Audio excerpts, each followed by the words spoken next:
এরে আল্লাহর বান্দা, এই মোবাইলের কারণে মা বাবার অন্তরে কষ্ট, না জানি বদদোয়া করে। শিক্ষকের সাথে বেয়াদবি করেছে, মোবাইলের কারণে বদদোয়া করে। ওলামায়ে কেরাম বদদোয়া করে। শুধু তাই না, এই মোবাইলের দিকে তাকাইয়া কিডনি গুলোরে ড্যামেজ করে ফেলেছে। পরীক্ষা করে দেখো রে বাবা। আর তোমার দুর্বল, চোখের পাওয়ার দুর্বল, তোমার মাথা ব্যথা বেড়ে গেছে, এখন আর বেশি পড়ালেখা করতে পারো না। কিছুক্ষণ মোবাইলে দিয়ে তাকাইলে মাথা গরম হয়ে যায়। কেউ কেউ মোবাইল চালাইতে চালাইতে রাস্তার পাগল হইয়া ঘুরতেছে।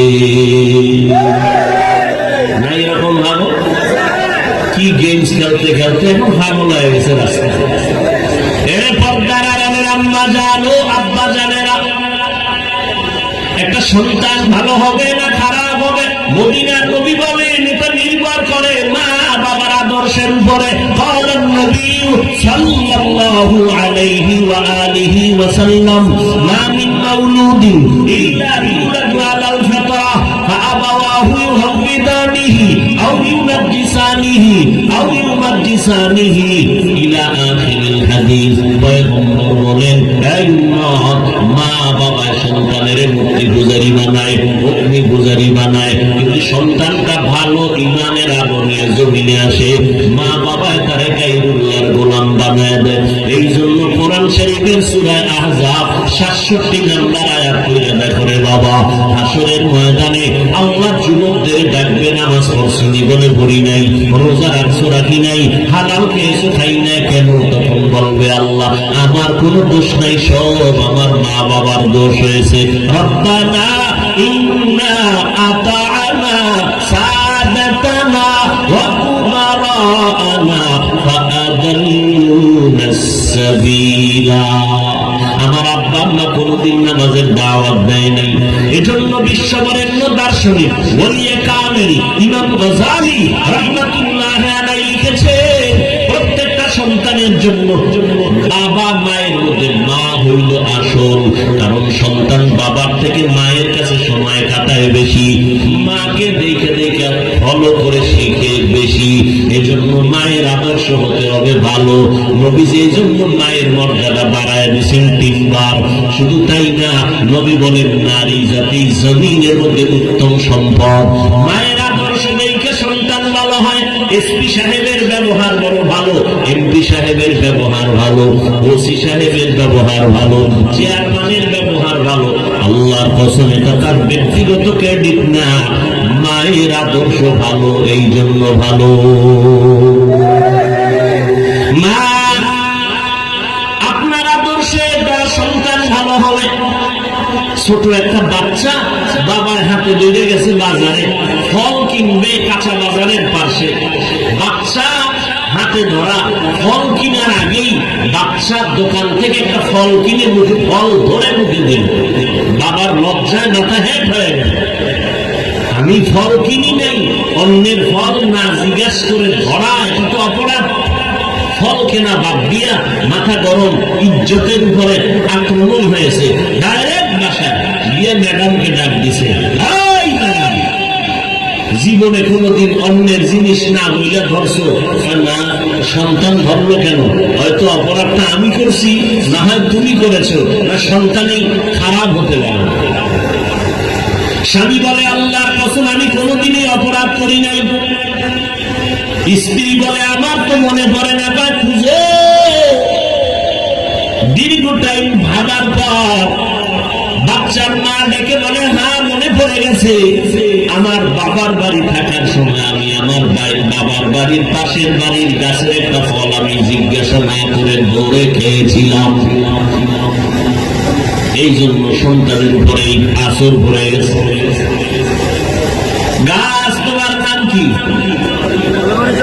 গাছ ভালো তো ফল ভালো, মা বাবা যদি ভালো আদর্শে না, সন্তান ভালো।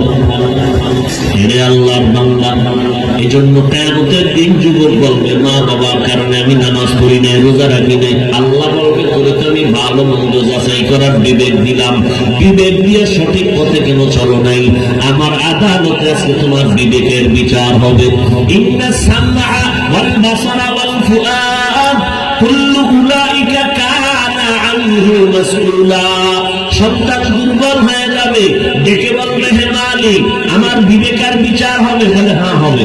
আল্লাহ আমার একটু আবদার আছে, ও আল্লাহ আমারে যদি তুমি শাস্তি যাই দেও, আমার মা বাবারে তার ডবল শাস্তি দিতে হবে। রব্বানা আতিহিম যিফাইনি মিনাল আযাব ওয়ালআনহুম লা'নান কাবীরা। সন্তান বলবে আমাকে যে শাস্তি দাও তার ডবল শাস্তি মা বাবাকে দাও। এরে আব্বা জানেরা, আম্মা জানেরা, একটু কি চিন্তা করেছেন আল্লাহ পাক সন্তান দান করেছেন? কত মানুষ বিয়ে হয় সন্তান পায় না, কত মাজারে কত জায়গায় তাবিজ নিল কোনো সন্তান পেল না। আর আল্লাহ আপনাকে সন্তান দিয়েছে, সন্তানটাকে মানুষ বানাইয়া যাবেন। আমি কথা বলি না সন্তানকে বড় হুজুর বানান না, সন্তান স্কুলে পড়ে আলহামদুলিল্লাহ, কলেজে পড়ে আলহামদুলিল্লাহ, সন্তানকে ডাক্তার বানাবেন আলহামদুলিল্লাহ, ইঞ্জিনিয়ার বানাবেন আলহামদুলিল্লাহ। তবে আম্মা জানের কাছে অনুরোধ, সন্তানটাকে ডাক্তার বানাইবেন, তবে বেয়াদব বানাবেন না। সন্তানটাকে ইঞ্জিনিয়ার বানাবেন, বেয়াদব বানাবেন না। সন্তানের ব্যবহারে কোন আলেম যেন কষ্ট না পায়, সন্তানের আচরণে কোন মুরব্বী যেন কষ্ট না পায়, সন্তানের ব্যবহারে মা বাবার কলিজায় যেন কষ্ট না যায়, সন্তানের আচরণে যেন কোনো বন্ধু বান্ধব কষ্ট না পায়। ও যুবক সাবধান, এই জমিনে আর নবী আসবেন না, আবু বকর আসবেন না, ওমর ওসমান আলীকে আর পাবা না। এই দায়িত্বের জায়গায় বসে থাকবে উলামায়ে কেরাম। এদেরকে বুকে লাগাও, এদের পাইলে হাতে হাত লাগাইয়া দোয়া নাও। আলেমের নেক নজর যখন লাগবে হেদায়েতের দরজা খুলে যাবে। আর দেখি মা বাবার দোয়া নিয়ে চলে রে যুবক। আজকে তুমি ভাবতেছো স্কুল কলেজে ভরিয়ে কি কেমন করে সম্ভব? মানে যুবক একটু জিব্বা নাড়ায় হাকিকতে আসল জবাবটা দাও, মিথ্যা বলবা না। জীবনে মাদ্রাসায় পড়ে নাই, জেনারেল লাইনে পড়েছে যুবক, স্কুল কলেজে পড়ে, পাঁচ বেলার নামাজি আছে না নাই? আল্লাহ বিবেক দিছে, প্রশ্ন করো তুমি কেন পারো না রে বাবা? তোমার মতো যুবক আবার পুলিশ বিডিআরের চাকরি করে, নামাজ পড়ে, তুমি কেন পারো না? তোমার মতো যুবক রাস্তায় গাড়ি চালায়, পাঁচ বেলার নামাজ পড়ে, তুমি কেন পারো না? ও যুবক তোমার মতো বান্দা কৃষি কাজ করে, গামছা বিছাইয়া নামাজ পড়ে, তুমি কেন পারো না? তোমার মতো যুবক সন্তান শ্রমিকের কাজ করে, নামাজ ছাড়ে না, তুমি কেন পারবা না রে বাবা? আরে আম্মা জান, আপনার মতো কত মা এই জমিনে এই এলাকায় ঘুরে ঘুরে দেখবেন 5 ওয়াক্ত নামাজ পড়ে, তাহাজ্জুদের নামাজও পড়ে, আপনি কেন পারবেন না? এসপি সাহেবের মা, ওসি সাহেবের মা, চেয়ারম্যানের মা, এদের আচরণ ভালো হওয়ার কারণ না বড় নামাজি, মায়ের দোয়ার কারণে কপাল খুলে গেছে। এরে বান্দা আমি ঘটনা বলি, 2-3 দিন ধরে একটা ঘটনা আমি উম্মতের শোনাই। দুইটা ভাই, ছোট ভাই বিয়া শাদী করে সংসার করে, বড় ভাই এখনো বিয়ে করে নাই, বয়স বেড়ে গেল। ছোট ভাই একদিন জিজ্ঞেস করে, ভাইজান বিয়ে করেন না কেন? বয়সের সীমা চলে যাচ্ছে, কেন বিবাহ করেন না? বড় ভাই কয় বিয়ে করুন কি, মাইয়ে আসেনি দুনিয়া, মেয়ের কি অভাব? বলে আমি যেমন চাই তেমন মেয়ে পাই না। ভালো করে শুনো রে যুবক, ও যুবতী বোনেরা ভালো করে শুনো, এই জমিনের মধ্যে তোমার মতো যুবতী বোন 5 ওয়াক্ত নামাজ পড়ে, কলেজে পড়ে, অভাব নাই। মিথ্যা বলছি? ওরে বোন তুমি কেন পারো না? এ যুবক মোবাইল চালাইয়া অন্যের চরিত্রের উপরে হামলা করেছে, অন্য মেয়ের উপরে। তোর বোনের ইজ্জতের উপরে যদি কেউ হামলা করতো, তুমি তো মেনে নিতে পারতাম না। যদি এই চিন্তা করতা, তুমি অন্যের চরিত্রের উপর আক্রমণ করতে পারতাম না। ও যুবকেরা ভালো করে শুনো, যুবতী বোনেরা ভালো করে শুনো, আজকে মোবাইলের দ্বারা কত যুবকের চরিত্র ধ্বংস করেছে রে বোনেরা। তোমার যদি একটা ভাই থাকে, সেই ভাইয়ের উপরে কোনো মেয়ে যদি চরিত্রের কলঙ্কের দাগ বসায়, তুমি বোন মেনে নিতে পারবা না। এই চিন্তা যদি অন্তরে নিতা, তুমি কোন যুবকের চরিত্রে আক্রমণ করতে পারতা না। এরে আল্লাহর বান্দা বান্দিরা, বড় ভাই বলে আমার পছন্দের মেয়ে নাই, যা চাই এমন মেয়ে তো পাই না। ছোট ভাই একটা সুন্দরী রূপসী সম্ভ্রান্ত পরিবারের মাইয়া রেডি করলো। বড় ভাইকে প্রস্তাব দিল। বড় ভাই খোঁজ নিয়ে কয়, মরে যাব এই সম্ভ্রান্ত পরিবারের ফুটন্ত গোলাপ চাঁদের আলো মুখের চেহারাওয়ালা মেয়েটা বিয়ে করুন না। এবার ছোট ভাই কয়, কি মাইয়া চাও বলো, তুমি একটু বলো।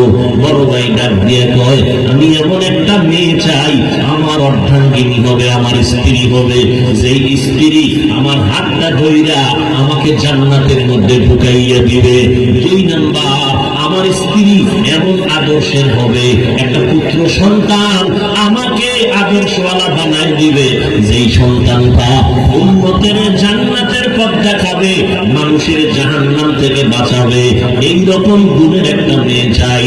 ছোট ভাইকে বিদায় নিলাম, তোমার কপালে বিয়ে নেই। বড় ভাই ডাক দিয়ে ভালো করে শোন, আমার অন্তরের নিয়তে যদি কোনো ভেজাল না থাকে, আল্লাহর জন্যই যদি নিয়ত করি, একদিন আগে হোক একদিন পরে হোক আল্লাহ আমার আশা পূরণ করবে, যদি আমার নিয়তে কোনো ভেজাল না থাকে। এই কথা বলে বড় ভাই চুপ হয়ে গেলেন। দীর্ঘ কিছুদিন পরে খবর পেলেন পাশের এক এলাকায় মাঝে মাঝে একজন বুজুর্গ আইসা মসজিদে থাকে, দোয়া করে, এলাকাবাসীর নিয়ে খতম করে। ওই হুজুর হঠাৎ করে আইসা বলছেন। ওই বড় ভাই দৌড়াইয়া গেলেন দোয়া আনার জন্য। দোয়া আনতে গিয়া হুজুরের পাশে বসছেন। হুজুর আমার জন্য দোয়া করবেন। কথা বলতেছে, হঠাৎ ইতিমধ্যেই মসজিদের বাহিরের জানালা থেকে পর্দা রক্ষার স্বার্থে একটা যুবতী মেয়ে সালাম দিল।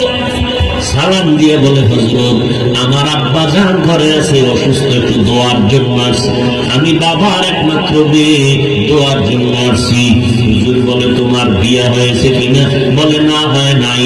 হুজুর একটু দোয়া করবেন। দ্বিতীয় দোয়া, আল্লাহ যেন আমার একটা ভালো পাত্রের ব্যবস্থা করে দেয়। এবার কেমন পাত্র তুমি চাও, কেমন ছেলে তুমি চাও? বলে, আমি এমন একটা সুদর্শন বুঝি না, এমন একটা চরিত্রবান পুরুষ আমি চাই, সেই পুরুষটা আমার হাত ধইরা আমাকে জান্নাতের মধ্যে নিয়ে যাবে, আর একটা পুত্র সন্তান আমাকে উপহার দিবে, যেই সন্তানটার মাধ্যমে লক্ষ লক্ষ মানুষ বিপদ থেকে মুক্তি পেয়ে জান্নাতের পথে যাবে।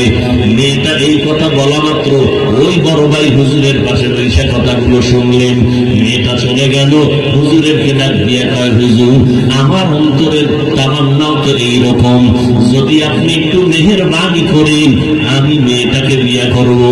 হুজুর বলে, মেয়েটার ফ্যামিলি বড় গরিব। বলে, আমার গরিবের কিছু আসে যায় না, আমি চাই সচ্চরিত্র একটা মেয়ে আমাকে জান্নাতে নিয়ে যাবে, আমাকে পুত্র সন্তান আদর্শওয়ালা বানাবে। হুজুর প্রস্তাব দিয়া দুজনের মাধ্যমে বিয়ে করায় দিলেন। এবার স্বামী আর স্ত্রী দাম্পত্য জীবনের কাজ শুরু করলো।